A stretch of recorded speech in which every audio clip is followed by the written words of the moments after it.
20ാം വാർഷികത്തിന്റെ ഭാഗമായി സമ്മാന പെരുമഴ.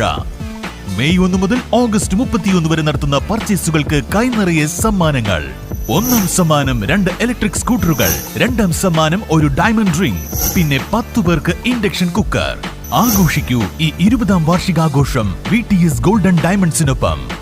VTS golden diamonds, VTS mall opposite bus stand, Manjeri road, Pandikkad.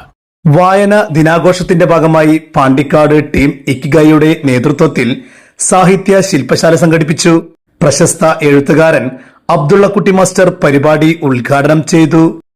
ഞാൻ വെട്ടിത്തിരുത്തൽ നടത്തുക എന്നുള്ള ഒരു പ്രശ്നം ഞാൻ അപ്പൊ തന്നെ അത് വിളിച്ചു അമീറിനോട് സംസാരിച്ചത് എന്താ ഇങ്ങനെയൊക്കെ സാധനം കിട്ടിയിട്ടുണ്ട്. അപ്പോ ഇത് ഇയാളുടെ ഒരു വലിയ സ്വപ്നമാണ്. സന്തോഷം എന്നുള്ള ആളുടെ അദ്ദേഹം കൃത്യമായിട്ട് ഒരു അവസാന ഘട്ടം വരെ ആദ്യം അങ്ങനെയാണല്ലോ ശരിക്കും പറയാം അല്ലെ, അവസാനം ആദ്യമേ അത് മനസ്സിൽ കണ്ടുകൊണ്ട് ഒരു വലിയ ടാസ്ക് ഏറ്റെടുത്തിട്ടുണ്ട്. അപ്പോൾ പിന്നീടാണ് എനിക്ക് 2-3 രചന അയച്ചു തരുന്നത്.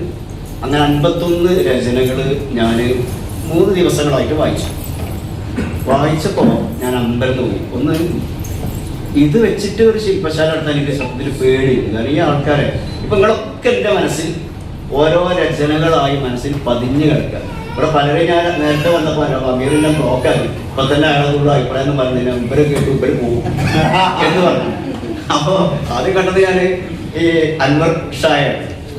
അപ്പോ അൻവർ ഷാ എന്നുള്ള ആളെ കണ്ട് പേര് പറഞ്ഞപ്പോൾ തന്നെ എന്റെ മനസ്സിൽ ഇദ്ദേഹം എഴുതിയ ആർട്ടിക്കിളാണ്. അത് വലിയൊരു സുഹൃത. ഒരാള് അല്ലെ നിങ്ങളെ ഇനി ഒരു ആർട്ടിക്കിൾ ഒരു രചനയുടെ പേരിലാണ് ഈ ആൾക്കാർ എന്റെ ഉള്ളിൽ നിങ്ങളൊക്കെ പതിഞ്ഞു കിടക്കുകയാണ്.